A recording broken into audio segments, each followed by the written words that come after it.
Grew up in an Islamic household, and I would say the most important thing to understand about Islam was my misconception about God. And so I grew up believing that I could earn salvation because Islam is based on works. My relationship with God was just transactional. Every problem that happens in your life, according to Islam, is a condemnation from God, who I refer to as Allah. And so I grew up in a household that was very traumatic. There was abuse going on in the home. And so by the age of 23, I was convinced that God hated me. My understanding of God was that he was cold, he was mean, he was waiting for me to mess up. I knew I was a sinner, but it was almost like balancing a checkbook. And so, like, for example, Islam calls for praying 5 times a day. I would pray 7 times a day to earn those extra points. It was reading the Quran. It was fasting 40 days instead of 30 days. It was giving money to the poor. But I did it not because of the overflow of God's love in my life. And me praying overtime and me fasting overtime was just my way of trying to get God to like me. And it seemed like the problems didn't stop. I remember it very clearly. It was October 19th, 2012. I was sitting on my couch and I had already gotten the NyQuil, and I was determined that I'm going to drink it and fall asleep and never wake up again. I felt unworthy to even perform the Islamic rituals or anything. And I felt even unworthy to pray to God. So I just threw myself on the floor that night and cried out to God. And I said, I know you hate me.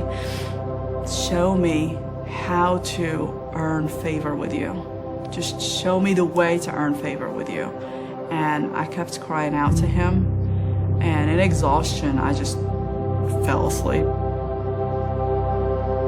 That night I had a dream that it was the end times.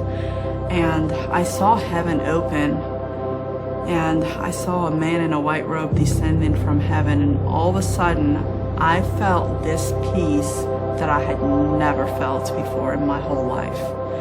And I knew this man who was coming down in authority was Jesus. And I'm like, if that's Jesus, then where's Muhammad?